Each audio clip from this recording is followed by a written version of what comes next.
ഭക്ഷണത്തളികയിലേക്ക് ആളുകളുടെ കൈകൾ നീളുന്നത് പോലെ ഈ മുസ്ലിം ഉമ്മത്തിനെ ആളുകൾ ടാർഗറ്റ് ചെയ്യുന്നൊരു കാലം നിങ്ങളിലേക്ക് കടന്നു വരാനുണ്ട്. മുസ്ലിം ഉമ്മത്തിനെ ആളുകൾ ടാർഗറ്റ് ചെയ്യുന്ന ഏതുപോലെ മുസ്ലിമീങ്ങൾ പർദ്ദ ധരിക്കുമ്പോ അത് തീവ്രവാദത്തിന്റെ അല്ലെങ്കിൽ 6-ാം നൂറ്റാണ്ടുകാരന്റെ ലക്ഷണം. മറ്റുള്ള മതങ്ങൾ പർദ്ദ ധരിച്ചാൽ, കന്യാസ്ത്രീകൾ ധരിച്ചാൽ അത് പുരോഗമനത്തിന്റെ ലക്ഷണം. മുസ്ലിമീങ്ങൾ താടി വെച്ചാൽ അത് തീവ്രവാദത്തിന്റെ ലക്ഷണം. തുപ്പിവെച്ചാൽ 6-ാം നൂറ്റാണ്ടിന്റെ ലക്ഷണം.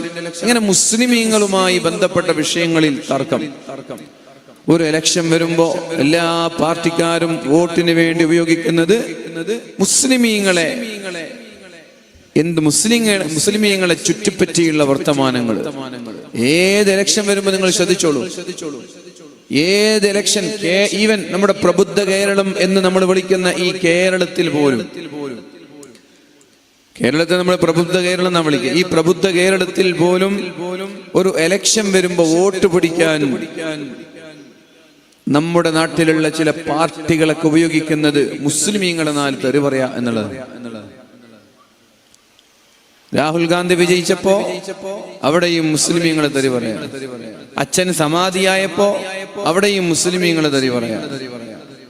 വഖഫ് ബോർഡ് ബില്ല് വരുമ്പോ പാർലമെന്റിലുള്ള സംസാരങ്ങളില് അവിടെയും മുസ്ലിമീങ്ങളെ തെറി പറയാം. അങ്ങനെ ലോകത്ത് എല്ലാ ആളുകളും ഇസ്ലാമിനെയും മുസ്ലിമീങ്ങളെയും ടാർഗറ്റ് ചെയ്യുന്ന ഒരു കാലം കടന്നു വരാനുണ്ട്. ഏതുപോലെ ഭക്ഷണത്തളികയുടെ മുന്നിലിരിക്കുന്ന ആളുകൾ അവരുടെ കൈകൾ ഭക്ഷണത്തളികയിലേക്ക് നീളുന്നത് പോലെ, അവരുടെ കൈകൾ ഭക്ഷണത്തിന്റെ പാത്രങ്ങളിലേക്ക് നീളുന്നത് പോലെ ലോക ജനസംഖ്യ, ലോകത്തുള്ള രാജ്യങ്ങള്, ലോകത്തുള്ള നേതാക്കന്മാർ പരിശുദ്ധ ഇസ്ലാമിനെ ടാർഗറ്റ് ചെയ്യുന്ന ഒരു കാലം നിങ്ങളിലേക്ക് കടന്നു വരുമെന്ന് പരിശുദ്ധ റസൂലുള്ളാഹി സ്വല്ലല്ലാഹു അലൈഹി വസല്ലം.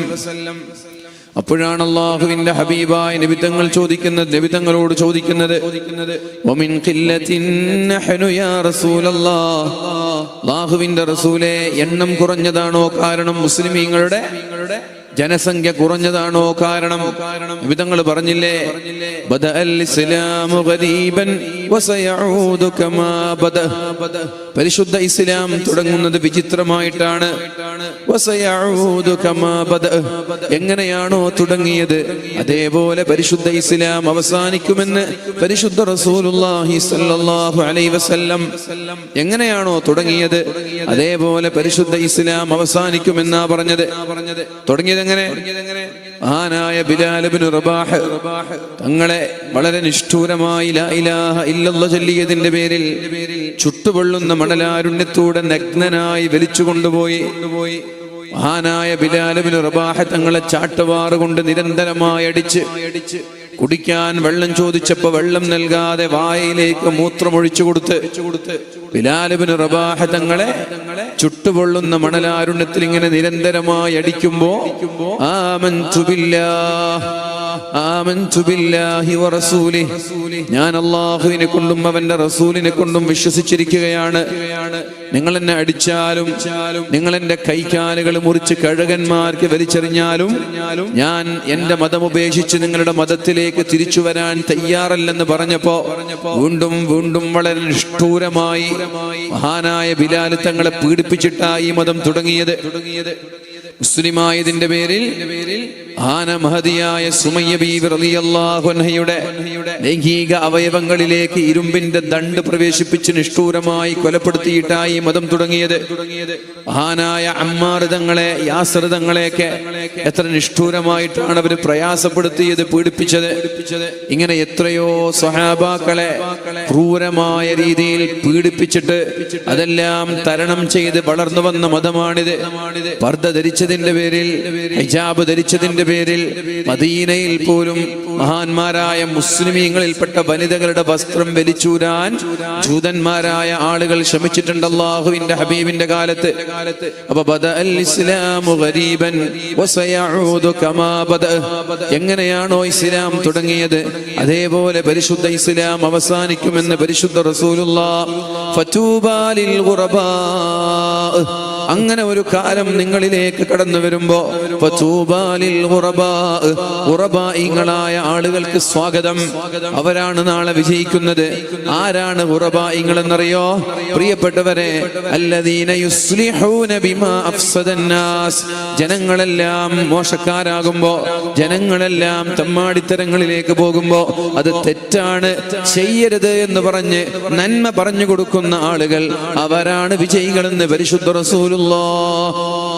ഫതൂബാലിൽ ഖുറബാ അല്ലദീന യുസ്ലിഹൂന ബിമാ അഫ്സദന്നാസ്.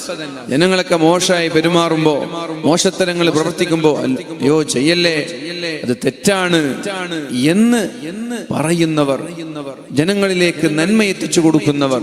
പക്ഷേ ഈ ഒരു കാലഘട്ടത്തിൽ നന്മ പറയുന്നവരെയും തന്തവൈബെന്ന് പറഞ്ഞ് പരിഹസിക്കുന്ന കാലമാണ്. നോക്കൂ നിങ്ങൾ, വാളുകളൊക്കെ യൂട്യൂബിലും ഇൻസ്റ്റാഗ്രാമിലൊക്കെ വാളുകൾ ഒരുപാടുണ്ടാവും. അതിൽ നമ്മൾക്ക് ഇഷ്ടപ്പെടാത്ത ആശയാണെങ്കിൽ നമ്മുടെ യുവാക്കൾ താഴെ വന്നിട്ട് വളരെ മോശമായ രീതിയിൽ കമന്റ് ചെയ്യും. അവർക്ക് ഇഷ്ടപ്പെടാത്ത ആശയാണെങ്കിൽ വളരെ ബാഡായ കമന്റുകൾ അവരിടും. നമ്മളൊക്കെ 6-ാം നൂറ്റാണ്ടുകാരാക്കും, നേരം വെളുക്കാത്തവരാക്കും. എന്തുകൊണ്ടാണ്? നന്മ പറയുന്നത് ഇഷ്ടമല്ലാത്തൊരു കാലത്തേക്ക് നമ്മൾ മാറാം. അള്ളാഹുവിന്റെ ഹബീബിനോട് ചോദിച്ചു, നബിയെ, ജനസംഖ്യ കുറഞ്ഞതാണോ കാരണം? മുസ്ലിമീങ്ങളുടെ എണ്ണം കുറഞ്ഞതാണോ കാരണം? അപ്പോഴാണ് അള്ളാഹുവിന്റെ ഹബീബായ നബി തങ്ങൾ പറയുന്നത്, ഒരിക്കലുമില്ല, ബൽ അൻതും കസീർ. നിങ്ങൾ ഒരുപാട് പേരുണ്ട്. എണ്ണത്തിൽ കുറവുണ്ടോ മുസ്ലിങ്ങൾ? ലോക ജനസംഖ്യയിലെ ഇസ്ലാം 2-ാം സ്ഥാനത്താണ്. 2050 ആകുമ്പോ ചിലപ്പോ 1-ാം സ്ഥാനത്ത് തന്നെ ഇസ്ലാം എത്തിയേക്കാം ജനസംഖ്യയില്. അല്ലെങ്കിൽ ജനസംഖ്യ ഉണ്ടായിട്ട് എന്താ കാര്യം? ജനസംഖ്യ ഉണ്ടായിട്ട് എന്താ കാര്യം? ജനസംഖ്യ ഉണ്ടാവണമെന്ന് അല്ലാഹുവിന്റെ ഹബീബ് കൊതിച്ചിട്ടേ ഇല്ല. ഹബീബായ നബി തങ്ങൾക്ക് ഒരു ഖാദിം ഉണ്ടായിരുന്നു, ജൂതനായ ഖാദിം. ആ ഖാദിം ചെറുപ്പക്കാരനാണ്. ആ ഖാദിമിന് വല്ലാത്ത അസുഖം വന്ന് രോഗശയ്യയിലായി മരണത്തോട് മല്ലിടുന്ന സമയത്ത് അള്ളാഹുവിന്റെ ഹബീബായ നബി തങ്ങൾ തന്റെ ഖാദിമായ ജൂതനെ സന്ദർശിക്കാൻ പോയി. അപ്പൊ ആ ജൂതനായ പയ്യന്റെ പിതാവ് കൂടെയുണ്ട്, നബി തങ്ങളും കൂടെയുണ്ട്. ആ ചെറുപ്പക്കാരൻ മരിക്കുമെന്നുള്ള സാഹചര്യത്തിലാണുള്ളത്. അപ്പോഴാണ് അള്ളാഹുവിന്റെ ഹബീബായ നബി തങ്ങൾ ആ ജൂതനായ പയ്യനോട് പറയുന്നത്, അസ്ലിം, നീ മുസ്ലിം ആവണം, നീ മുസ്ലിം ആവണം എന്ന് പറഞ്ഞു. അപ്പൊ ജൂതനായ കുട്ടി ഉപ്പയെ നോക്കി. ഉപ്പ എന്ത് പറയുന്നു? അപ്പോഴാണ് ആ പിതാവ് പറഞ്ഞത്, അബുൽ ഖാസിം, അബുൽ ഖാസിം പറഞ്ഞത് നീ അനുസരിച്ചോളൂ. ആരാ അബുൽ ഖാസിം? ഹബീബായ നബി തങ്ങളാണ്. അബുൽ ഖാസിം, അബുൽ ഖാസിം പറഞ്ഞത് നീ അനുസരിച്ചോളൂ. അങ്ങനെ ആ കുട്ടി അഷ്ഹദു അല്ലാ ഇലാഹ ഇല്ലല്ലാഹ് എന്ന് പറഞ്ഞ് ഇസ്ലാമിലേക്ക് കടന്നു വരികയാണ്.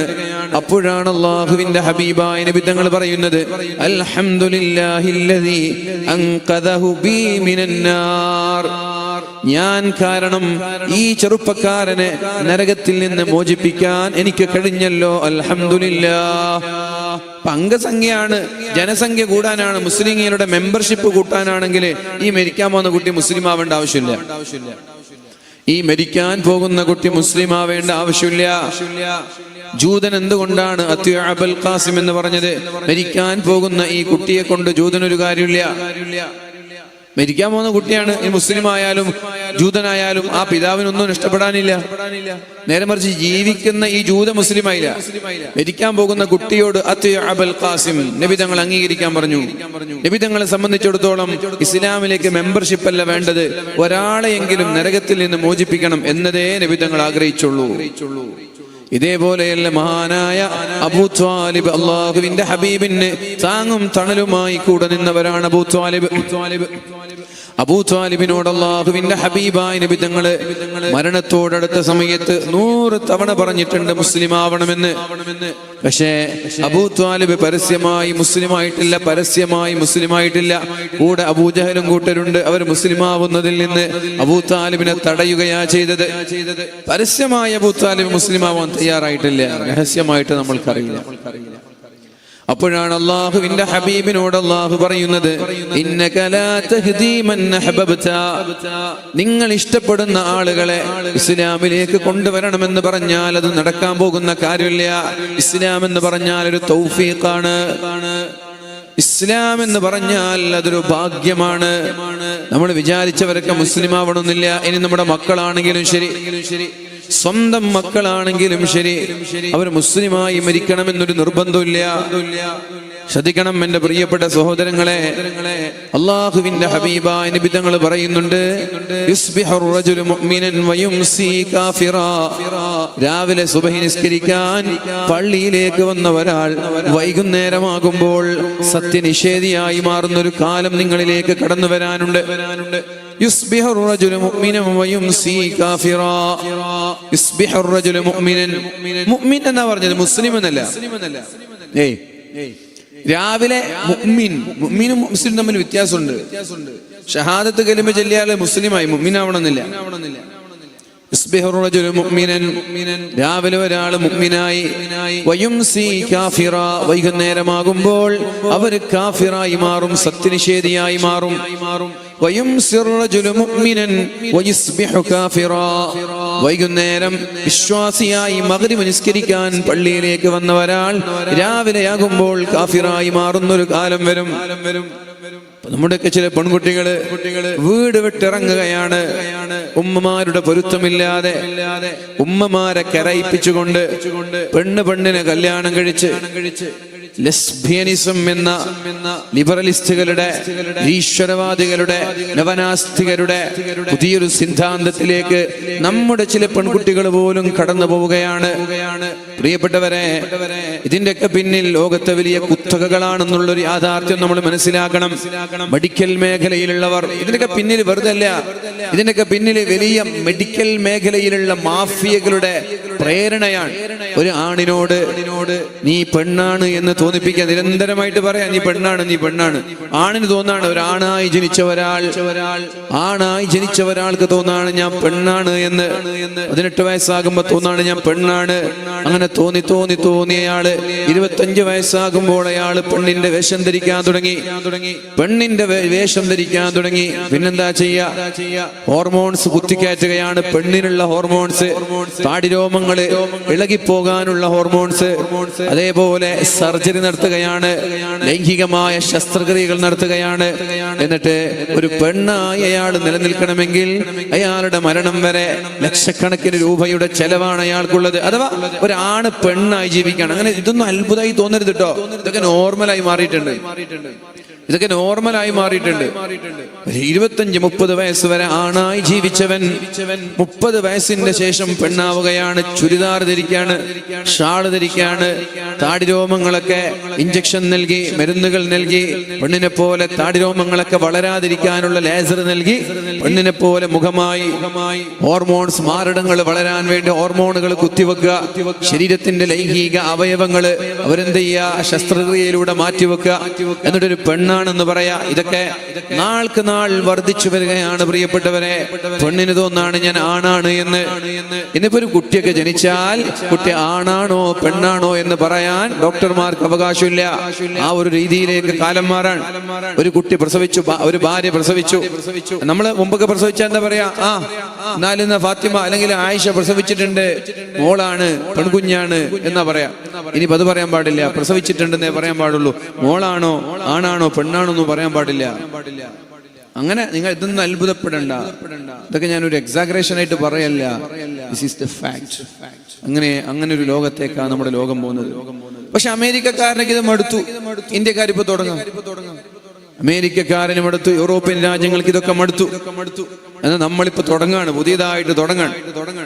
അതിന്റെ പേരിലാണ് പെണ്ണിന്റെ വിഷയങ്ങൾ വരുന്നത്. പെണ്ണ് ആണും തമ്മിൽ ഇടകലർന്നുള്ള വ്യായാമം വേണ്ട എന്ന് പറയുമ്പോ പേരിനൊരു സെക്രട്ടറി പോലും ഇല്ലാത്ത പാർട്ടികൾ ഇത്തരം പണ്ഡിതന്മാർക്കെതിരെ വടിവാളെടുക്കാൻ. പേരിനൊരു സെക്രട്ടറി, കണ്ണൂർ ജില്ലയിൽ പേരിനൊരു സെക്രട്ടറി പോലും ഇല്ല. പെണ്ണായിട്ട് ബസ്സിൽ കയറിയാൽ സ്ത്രീകൾക്ക് പ്രത്യേകമായ ഇരിപ്പിടം, സ്ത്രീകൾക്ക് പ്രത്യേകമായ വാഷ്റൂമുകൾ, ആണിനും പെണ്ണിനുള്ള യൂണിസെക്സ് വാഷ്റൂമുകളല്ല. അതേപോലെ ഈ പ്രത്യേകമായ ഡോറുകള്, പ്രത്യേകമായ വുമൻസ് കോളേജുകള്, വുമൻസ് ഹോസ്റ്റലുകള് എല്ലാം പരസ്പരം വേറെ വേറെയാണ്. എന്നാൽ ആണും പെണ്ണും കൂടിക്കലർന്ന് വ്യായാമം ചെയ്യരുതെന്ന് പറഞ്ഞപ്പോ ഒരുപാട് ആളുകളുടെ ചിന്തകളെയാണ്, ഒരുപാട് ആളുകളുടെ സ്വപ്നങ്ങളെയാണ് ഇത് വേട്ടയാടുന്നത്. പ്രിയപ്പെട്ടവരെ, നമ്മൾ പറയാൻ പോകുന്നത് ഒരു പ്രശ്നകലുഷിതമായ ലോകത്തേക്കാണ് നമ്മൾ യാത്ര ചെയ്യുന്നത്. ആ സമയത്ത് നമ്മുടെ മക്കളുടെ മനസ്സിനകത്തലങ്ങളിൽ അള്ളാഹുവിനെ കുറിച്ചുള്ള, ഏകനായ റബ്ബിനെ കുറിച്ചുള്ള തൗഹീദിന്റെ ചിന്തകൾ ഇട്ട് കൊടുക്കാൻ രക്ഷിതാക്കളായ നമ്മൾക്ക് കഴിയണം. നമ്മൾ നിരന്തരമായി കാണുന്ന രണ്ട് പെൺകുട്ടികളുടെ ചില അവരുടെ അഭിമുഖങ്ങൾ നമ്മൾ കാണാറുണ്ട്. ഓരോ അഭിമുഖങ്ങളിലും സ്വന്തം മാതാവിനെ കുത്തിനോവിക്കാത്ത ഒരു ടോക്ക് പോലും അവരിൽ ഉണ്ടാവാറില്ല. അല്ലേ? ശ്രദ്ധിച്ചില്ലേ? പെണ്ണും തമ്മിൽ കല്യാണം കഴിക്കണം, പെണ്ണും തമ്മിൽ പ്രേമിച്ച് വീട് വിട്ടിറങ്ങുകയാണ്. എന്നിട്ട് വീട് വിട്ടിറങ്ങിയതിനു ശേഷം രണ്ടുപേരും ഒന്നിച്ച് താമസിച്ച് ഓരോ ദിവസവും അവരുടെ വീഡിയോകളിൽ സ്വന്തം മാതാവിനെ കുത്തുനോവിക്കാത്ത ഒരു വാക്ക് പോലും, ഒരു ഇന്റർവ്യൂ പോലും, ഒരു അഭിമുഖം പോലും അവരിൽ ഉണ്ടാവാറില്ല. അവർക്ക് വേണമെങ്കിൽ എവിടെയെങ്കിലും പോയി സ്വന്തമായി ജീവിച്ചോട്ടെ. എന്തിനാണ് സാധുവായി ജീവിക്കുന്ന മാതാവിനെ വേദനിപ്പിക്കുന്നത്? എന്തിനാണ് ആ മാതാവിനെ വേദനിപ്പിക്കുന്നത്? 18 വർഷക്കാലം തീറ്റുപൂറ്റിയ മാതാവ്, 9 മാസക്കാലം ഗർഭം ചുമന്ന മാതാവ്, മരണസമാനമായ വേദന സഹിച്ചുകൊണ്ട് പ്രസവിച്ച മാതാവ്, 2 വർഷക്കാലം മുലപ്പാല് നൽകിയ മാതാവ്, എത്രയോ വർഷം അവളെ പോറ്റി വളർത്തിയ മാതാവ്, വലിയ സ്വപ്നങ്ങൾ കണ്ട് പോറ്റി വളർത്തിയ ആ മാതാവിനെ ഇഷ്ടമല്ലെങ്കിൽ വീട് വിട്ടിറങ്ങിപ്പോകാം. പക്ഷേ ശവത്തിൽ കുത്തുന്നത് പോലെ വീണ്ടും എന്തിനാണ് അഭിമുഖങ്ങളിലൂടെ, ഇന്റർവ്യൂകളിലൂടെ, യൂട്യൂബിലൂടെ, ഇൻസ്റ്റാഗ്രാമിലൂടെ സ്വന്തം മാതാവിനെ വേദനിപ്പിച്ചുകൊണ്ട് അഭിമുഖങ്ങൾ നൽകുന്നത്? ഇതാണ് പ്രിയപ്പെട്ടവരെ ലിബറലിസം ഇത്തരം ആളുകൾക്ക് നൽകിയത്. നീയും നിന്റെ മാതാവും തമ്മിൽ ഒരു ബന്ധമില്ല, നിനക്കും നിന്റെ കുടുംബവുമായിട്ടൊരു ബന്ധമില്ല. ഇതാണ് ക്യാമ്പസുകൾ പഠിപ്പിക്കുന്നത്, ഇതാണ് കലാലയങ്ങളിൽ നിന്ന് നമ്മുടെ മക്കൾ പഠിക്കുന്നത്. പ്രിയപ്പെട്ടവരെ, ഇവിടെ ഒരുമിച്ച് കൂടി എന്റെ പ്രിയപ്പെട്ട രക്ഷിതാക്കളോട്, ഉമ്മമാരോട് ഞാൻ പറയാണ്, ഇനി നമ്മൾ തെരഞ്ഞെടുക്കുന്ന ക്യാമ്പസുകൾ പോലും വളരെ ഇമ്പോർട്ടൻസ് ആണ്, വളരെ പ്രധാനപ്പെട്ട ചിന്തയോടുകൂടിയാണ് നമ്മൾ തെരഞ്ഞെടുക്കേണ്ടത്. എവിടെ നമ്മുടെ മക്കളെ പഠിപ്പിക്കണം? പ്ലസ് കഴിഞ്ഞാൽ, SSLC കഴിഞ്ഞാൽ +2 വേണ്ടി, +1 വേണ്ടി എവിടെ ചേർക്കണം?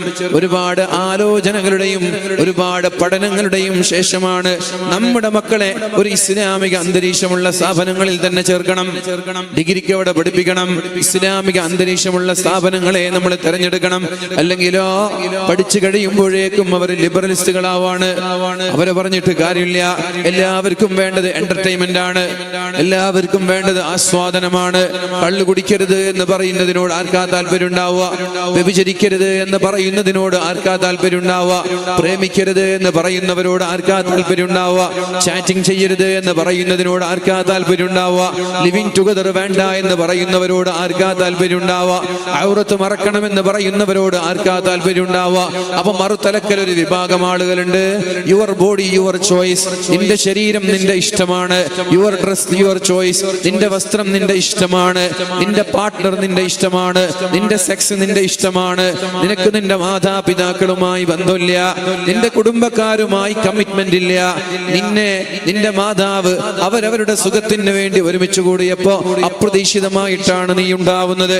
അതുകൊണ്ട് മാതാപിതാക്കളോട് കടപ്പാട് കാണിക്കേണ്ട ആവശ്യമില്ല എന്ന് ക്യാമ്പസുകൾ വളരെ മോശമായ രീതിയിൽ അള്ളാഹുവിൽ വിശ്വാസമില്ലാത്ത അത്തീസ്റ്റുകളുടെ, നവനാസ്തികരുടെ, സ്വതന്ത്ര ചിന്താഗതിക്കാരുടെ ആശയങ്ങൾ നമ്മുടെ മക്കളിലേക്ക് അവർ നിരന്തരമായി ഇഞ്ചിഞ്ചായി തിരികെ കയറ്റുമ്പോ ഒരു 3 വർഷം കഴിയുമ്പോ നമ്മുടെ മക്കളുടെ ചിന്താ മണ്ഡലങ്ങൾ പോലും മാറുകയാണ്. അതാണ് അള്ളാഹുവിന്റെ ഹബീബായ നബി തങ്ങൾ പറഞ്ഞത്, ഇസ്ബിഹർ റജുലു മുഅ്മിന, രാവിലെ സ്കൂളിൽ പോയവൻ വൈകുന്നേരം സ്കൂളിൽ നിന്ന് വിട്ടുവരുമ്പോ അവൾ ഒരു പക്ഷേ മുസ്ലിം ആവണമെന്നില്ല. വൈകുന്നേരം വീട്ടിലേക്ക് വന്നവൾ രാവിലെ തിരിച്ച് സ്കൂളിലേക്ക് പോകുമ്പോൾ അവരൊരു മുസ്ലിം ആവണമെന്നില്ല. ഈമാൻ പെടുന്നനെ നഷ്ടപ്പെടുന്നത് പോലെ, അഥവാ നമ്മുടെ വസ്ത്രം ഊരുന്നത് പോലെ ഈമാൻ നഷ്ടപ്പെടും. ഈ ഈമാൻ എന്ന് പറഞ്ഞാൽ ഒരു കുപ്പായം പോലെയാണ്. ആ കുപ്പായം ഊരുന്നത് പോലെ മനുഷ്യന്മാരുടെ ഈമാൻ നഷ്ടപ്പെടുന്ന ഒരു കാലത്താണ് നമ്മൾ ജീവിക്കുന്നത്. അതുകൊണ്ട് എന്റെ പ്രിയപ്പെട്ടവരെ, നമ്മുടെ മക്കളിൽ അള്ളാഹുവിനെ കുറിച്ചുള്ള ചിന്ത ഇട്ടുകൊടുക്കാൻ രക്ഷിതാക്കൾക്ക് കഴിയണം. ഇല്ലെങ്കിലോ ഇല്ലെങ്കിലോ LGBTQ+ എന്നൊക്കെ പറയുന്നത് പോലെ ലെസ്ബിയനിസത്തിലേക്ക്, ഗേയിസത്തിലേക്കൊക്കെ നമ്മുടെ മക്കൾ കടന്നു ചെല്ലാനുള്ള സാധ്യതയുണ്ട്. അപ്പൊ എന്താണ് ദീൻ എന്നറിയാതെ, എന്താണ് തൗഹീദ് എന്നറിയാതെ, എന്താണ് അള്ളാഹു എന്ന് മനസ്സിലാക്കാത്ത വിഭാഗങ്ങളിലാണ് ഇത്തരം പ്രശ്നങ്ങൾ നമ്മൾ കണ്ടുകൊണ്ടിരിക്കുന്നത്. അതുകൊണ്ട് അള്ളാഹുവിനെ കുറിച്ച് നമ്മുടെ മക്കളെ പരിചയപ്പെടുത്തണം. എങ്ങനെയാണ് പരിചയപ്പെടുത്തേണ്ടത്? ക്രൂരനായ റബ്ബിനെയല്ല, നരകത്തിലേക്ക് വലിച്ചെറിയുന്ന അള്ളാഹുവിനെയല്ല. നമ്മൾ അങ്ങനെയാ മക്കളെ പഠിപ്പിച്ചത്. കളവ് പറഞ്ഞാൽ അള്ളാഹു നരകത്തിലിടുമെന്ന് പഠിപ്പിച്ചു. നിസ്കരിച്ചില്ലെങ്കിൽ അള്ളാഹു നരകത്തിലിടുമെന്ന് പഠിപ്പിച്ചു. മാതാപിതാക്കളെ അനുസരിച്ചില്ലെങ്കിൽ നരകത്തിലിടുമെന്ന് പഠിപ്പിച്ചു. ഇതാണ് ഉമ്മമാര് മക്കൾക്ക് പഠിപ്പിച്ചു കൊടുക്കുന്നത്. വളരെ ചെറുപ്പത്തിലേ നമ്മൾ നമ്മുടെ മക്കളോട് പറഞ്ഞു കൊടുക്കുന്നത് അള്ളാഹു എന്ന് പറഞ്ഞാൽ നരകത്തിലേക്ക് ഇടുന്ന ഒരാളായിട്ട്. പിന്നെ ഏത് മക്കൾക്ക് അള്ളാഹുവിനോട് താല്പര്യം ഉണ്ടാവുക? നിങ്ങൾ ആലോചിക്കും. ഏത് മക്കൾക്കാണ് അള്ളാഹുവിനോട് താല്പര്യം ഉണ്ടാവുക? അള്ളാഹ് എന്ന് പറഞ്ഞാൽ ആരാ? നരകത്തിലേക്ക് പിടിച്ചിടുന്ന ആള് താല്പര്യം ഉണ്ടാവും.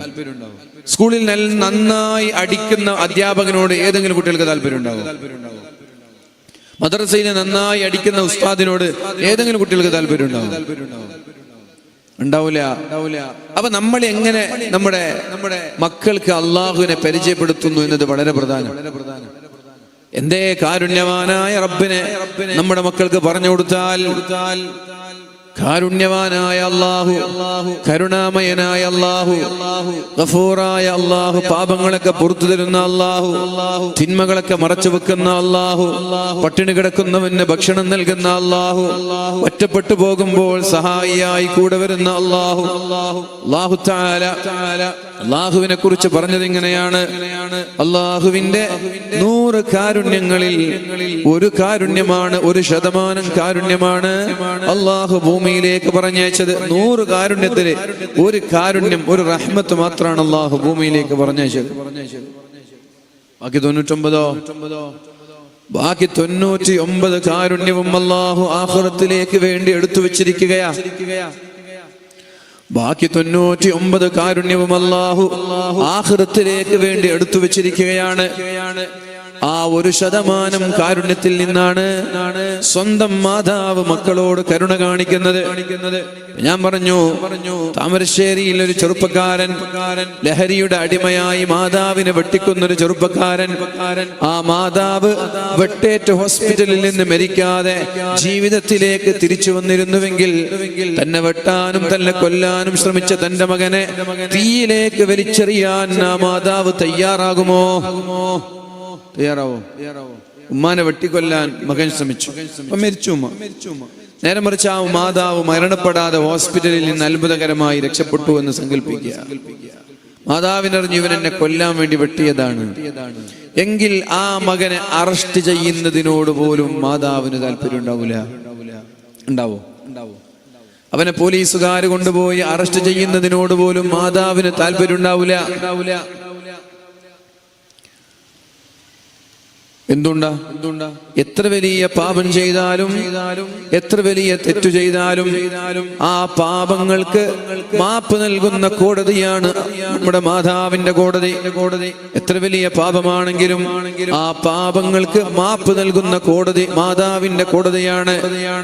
ഈ മരണപ്പെട്ടു പോയ മാതാവ് പോലും തിരിച്ചു വന്നാൽ തന്നെ കൊല്ലാൻ ശ്രമിച്ച തന്റെ മകനെ തീയിലേക്ക് വലിച്ചെറിയാൻ ആ മാതാവ് തയ്യാറാവൂല. ഒരു നരകത്തിന്റെ വലിയൊരു തീകുണ്ടാരമുണ്ടാക്കി ജീവനോടെ തന്റെ മകനെ തീകുണ്ടാരത്തിലേക്ക് വലിച്ചെറിയാൻ നാട്ടുകാരൊക്കെ തീരുമാനിച്ചാൽ ആ മാതാവ് നോ പറയും, വേണ്ടാന്ന് പറയും. ഇതൊരു ഉമ്മ മക്കളോട് കാണിക്കുന്ന കാരുണ്യം. ഈ കാരുണ്യം അള്ളാഹുവിന്റെ കാരുണ്യത്തിൽ 1% കാരുണ്യത്തിന്റെ ഭാഗമാണ്. 99% കാരുണ്യവും ഇപ്പോഴും ആഖിറത്തിൽ അള്ളാഹു എടുത്തു വെച്ചിരിക്കുകയാണ്. എന്നിട്ട് അള്ളാഹു പറഞ്ഞു, എന്താ അള്ളാഹു പറഞ്ഞത്? അന അർഹമു മിനൽ ഉമ്മി ലിവലദിഹാ. ആ മാതാവ് മകനോട് കാണിച്ച കാരുണ്യത്തെക്കാളും ഞാൻ നിങ്ങളോട് കാരുണ്യം കാണിക്കുന്നവനാണ്. ശ്രദ്ധിച്ചോ? ഇപ്പൊ ആ താമരശ്ശേരിയിൽ മരണപ്പെട്ടു പോയ മാതാവ് മകനോട് കാണിക്കുന്ന ആ കാരുണ്യത്തെക്കാളും ഞാൻ എന്റെ അടിമകളോട് കാരുണ്യം കാണിക്കുമെന്ന് പരിശുദ്ധ റസൂലുള്ളാഹ്. അഥവാ എന്താ ഇതിന്റെ അർത്ഥം? ഒരു തെറ്റു ചെയ്താൽ നരകത്തിലേക്ക് വലിച്ചെറിയാൻ കാത്തിരിക്കുന്നവനല്ല ഞാൻ. കൊല്ലാൻ ശ്രമിച്ച മകനെ പോലും നരകത്തിലേക്ക് വലിച്ചെറിയാൻ താല്പര്യമില്ലാത്ത മാതാവ്, ആ മാതാവിനെക്കാളും കാരുണ്യവാനാണ് അല്ലാഹു. അപ്പൊ അല്ലാഹു തആല തെറ്റു ചെയ്തതിന്റെ പേരിൽ നരകത്തിലേക്ക് വലിച്ചെറിയാൻ നിൽക്കുന്നവനല്ല. അല്ലാഹു ഗഫൂറാണ്, അല്ലാഹു റഹീമാണ്. എന്താണ് അല്ലാഹു പറഞ്ഞത്? ഖുൽ യാ ഇബാദിയല്ലദീന അസ്റഫു അലാ അൻഫുസിഹിം ലാ തഖ്നതു മിർ റഹ്മത്തില്ലാഹ്. എത്ര വലിയ തെറ്റ് ചെയ്താലും എത്ര വലിയ പാപം ചെയ്താലും ലാ തഖ്നതു മിർ റഹ്മത്തില്ലാഹ്, നിങ്ങൾ അല്ലാഹുവിന്റെ കാരുണ്യത്തിൽ നിന്ന് നിരാശരാവരുതേ, നിങ്ങൾ അല്ലാഹുവിന്റെ റഹ്മത്തിൽ നിന്ന് നിരാശരാവരുത് എന്നാ പറഞ്ഞത്. അപ്പൊ പ്രിയപ്പെട്ട രക്ഷിതാക്കളെ, നമ്മൾ അല്ലാഹുവിനെ കുറിച്ച് പറഞ്ഞു കൊടുക്കേണ്ടത് നരകത്തിലേക്ക് വലിച്ചെറിയുന്ന ഒരാളായിട്ടല്ല. എത്ര വലിയ തെറ്റ് ചെയ്താലും അല്ലാഹു നമ്മുടെ മുന്നിലേക്ക് കടന്നു വന്നിട്ട് പാപങ്ങളൊക്കെ പുറത്തു തരാൻ അല്ലാഹു തയ്യാറാണ്. പക്ഷേ തപിക്കുന്ന ഹൃദയം നിനക്കുണ്ടാവണം, കുറ്റബോധമുള്ള ഹൃദയം ഉണ്ടാവണം, അല്ലാഹുവിനോട് പശ്ചാത്തപിക്കാനുള്ള മനസ്സുണ്ടാവണം. ഏതുപോലെ ഒരു പ്രഗൽഭ അല്ലാഹുവിന്റെ ഹബീബായ നബി തങ്ങള് വളരെ സ്വഹീഹായ ഹദീസിലൂടെ പഠിപ്പിച്ചതുപോലെ ഒരു വയസ്സനായ വൃദ്ധനായ മാതാവ്, വൃദ്ധനായ പിതാവ് തന്റെ മക്കളോട് നൽകുന്ന ഒരു ഉപദേശമുണ്ടല്ലോ, ഞാൻ മരിച്ചു കഴിഞ്ഞാൽ നിങ്ങൾ എന്നെ മറമാടാൻ പാടില്ല, ഖബർ കുഴിക്കാൻ പാടില്ല, ഖബറിലല്ല നിങ്ങൾ എന്നെ മറമാടേണ്ടത്. ഞാൻ മരണപ്പെട്ടാൽ നിങ്ങൾ എന്നെ കരിച്ചു കളയണം. നിങ്ങൾ എന്നെ വിറക് കൊള്ളി കൊണ്ടുവന്നിട്ട് മറ്റുള്ള മതക്കാരൊക്കെ കരിച്ചു കളയുന്നത് പോലെ എന്റെ ഡെഡ് ബോഡിയെ നിങ്ങൾ കരിച്ചു കളയണം. എന്നിട്ട് എന്റെ ശരീരത്തിലെ ഭസ്മങ്ങൾ, എന്റെ ശരീരത്തിലെ ചവറുകള്, എന്റെ ശരീരത്തിലെ വെണ്ണീരുകൾ നിങ്ങൾ രണ്ട് കവറുകളിൽ ശേഖരിക്കണം. ശേഖരിച്ചു കഴിഞ്ഞാൽ പ്രിയപ്പെട്ടവരെ, നിങ്ങള് ഒരു കവർ കൊണ്ടുപോയി കടലിലേക്ക് വലിച്ചെറിയണം. മറ്റേ കവർ നിങ്ങൾ ദുനിയാവിലെ ഭൂമിയിലെ കരയിലെ ഓരോ ഭാഗങ്ങളിൽ കൊണ്ടുപോയി വിതരണമെന്ന് അള്ളാഹുവിന്റെ ഹബീബായ നബി തങ്ങൾ ഒരു സഹോദരനെ കുറിച്ച് ഹദീസിൽ ഇങ്ങനെ പറയുന്നുണ്ട്. ഒരു പിതാവ് മരണപ്പെട്ടു പോകുമ്പോ മക്കളോട് പറയുന്ന ഉപദേശമാണത്. മക്കളത് കേട്ടു. പിതാവ് മരണപ്പെട്ടു. അവസാനം മരണത്തിന്റെ ശേഷം പിതാവ് പറഞ്ഞതുപോലെ അവർ പിതാവിനെ കരിച്ചു കളയുകയും പിതാവിന്റെ വെണ്ണീര് കടലിലും കരയിലുമായിട്ട് എല്ലാ സ്ഥലങ്ങളിലും വിതറുകയാണ്. അല്ലാഹു തആല അയാളുടെ മരണശേഷം ഉടനെ തന്നെ ആ മനുഷ്യനെ പുനർജന്മം നൽകുകയാണ്. കടലിനോട് പറഞ്ഞു അയാളുടെ വെണ്ണീരിനെ ഒരുമിച്ച് കൂട്ടാൻ, കരയോട് പറഞ്ഞു അയാളുടെ വെണ്ണീരിനെ ഒരുമിച്ച് കൂട്ടാൻ. എന്നിട്ട് അയാൾക്ക് അല്ലാഹു തആല പുനർജന്മം നൽകിയിട്ട് അല്ലാഹു തആല ആ മനുഷ്യനോട് ചോദിക്കുന്ന ചോദ്യം ഇതാണ്: എന്തിനാണ് നീ ഇങ്ങനെ വിചിത്രമായ ഒരു ഉപദേശം നൽകിയത്? ഒരു വിചിത്രമായ വസിയത്ത് എന്തിനാ ചെയ്തത്? അപ്പൊ അദ്ദേഹം പറഞ്ഞു, പഠിച്ചോനെ, നിന്നെ പേടിച്ചത് കൊണ്ട് മാത്രമാണ്. ഞാൻ ഒരുപാട് തെറ്റ് ചെയ്തിട്ടുണ്ട്, ഒരുപാട് പാപങ്ങൾ ചെയ്തിട്ടുണ്ട്. നിന്റെ കയ്യിൽ കിട്ടിയാൽ നീ എന്നെ വെറുതെ വിടൂല എന്ന് എനിക്കറിയാം. നിന്റെ കയ്യിൽ കിട്ടിയാൽ നീ എന്നെ വെറുതെ വിടൂല എന്ന് എനിക്കറിയാം. അതുകൊണ്ട് നിന്റെ കയ്യിൽ കിട്ടാതിരിക്കാൻ വേണ്ടിയിട്ടാണ് ഞാൻ എൻ്റെ മക്കളോട് എന്ത് പറഞ്ഞത്? വെണ്ണീര് വ്യത്യസ്തമായ സ്ഥലങ്ങളിൽ വിതറാൻ പറഞ്ഞത്. നീ എന്നെ കിട്ടിയാ ശിക്ഷിക്കുമെന്ന് എനിക്കറിയാം. അത്രമാത്രം തെറ്റ് ഞാൻ ചെയ്തിട്ടുണ്ട്. അപ്പോഴാണ് അല്ലാഹു തആല മനുഷ്യനോട് പറയുന്നത്, അലിംത അന്ന ലക റബ്ബൻ. മോണിറ്റർ ഒന്നും കൂടി ഉഷാറാക്കട്ടോ. അലിംത അന്ന ലക റബ്ബൻ, നിനക്കൊരു റബ്ബുണ്ട് എന്ന് നീ തിരിച്ചറിഞ്ഞുവല്ലോ. അള്ളാന്റെ തിരിച്ചൊരു മറുപടി ഉണ്ട് ആ മനുഷ്യൻ. അതാണ് വളരെ ഇമ്പോർട്ടന്റ്. എല്ലാവരും ശ്രദ്ധിക്കേണ്ട ഒരു മറുപടിയാണ്. അലിംത അന്ന ലക റബ്ബൻ, നിനക്കൊരു റബ്ബുണ്ട് എന്ന് നീ തിരിച്ചറിഞ്ഞുവല്ലോ. അതാണ് അള്ളാഹ്ക്ക് വേണ്ടത്. നാസ്തികതയിലേക്ക് പോവാതിരിക്കുക, നിരീശ്വരവാദത്തിലേക്ക് പോവാതിരിക്കുക, ബഹുദൈവ വിശ്വാസത്തിലേക്ക് പോവാതിരിക്കുക. നിനക്കൊരു റബ്ബുണ്ട്, ആ റബ്ബ് അള്ളാഹുവാണ് എന്ന് നീ തിരിച്ചറിയുക. അലിംത അന്ന ലക റബ്ബൻ, നിനക്കൊരു റബ്ബുണ്ട് എന്ന് നീ മനസ്സിലാക്കിയല്ലോ, അംഗീകരിച്ചല്ലോ. അത് തന്നെ വളരെ പ്രധാനമാണ്. പിന്നെയോ ആ റബ്ബ് തെറ്റ് ചെയ്താൽ ശിക്ഷിക്കുമെന്നുള്ളൊരു ഭയം കൂടി നിനക്കുണ്ടായില്ലേ? ആ റബ്ബ് തെറ്റു ചെയ്താൽ നിന്നെ ശിക്ഷിക്കുമെന്നുള്ള ഭയം കൂടി നിനക്കുണ്ടായില്ലേ? അതുകൊണ്ട് നിന്റെ എല്ലാ പാപങ്ങളും ഞാൻ പുറത്തു തന്നു, എന്നിട്ട് ഞാൻ നിനക്ക് സ്വർഗം നൽകുകയാണെന്ന് പറഞ്ഞ് ആ മനുഷ്യൻ അല്ലാഹു സ്വർഗം നൽകിയത് സ്വഹീഹൈനിൽ അല്ലാഹുവിന്റെ ഹബീബിൽ നിന്ന് ഉദ്ധരിക്കുന്നുണ്ട്. സ്വഹീഹുൽ മുസ്ലിമിലോ സ്വഹീഹുൽ ബുഖാരിയിലോ റിപ്പോർട്ട് ചെയ്ത വളരെ സ്വീകാര്യമായ ഹദീസായിരുന്നു. ഏതെങ്കിലും ബലഹീനമായ റിപ്പോർട്ടുകളല്ല, ബുഖാരിയിലോ മുസ്ലിമിലോ വന്ന ഹദീസ.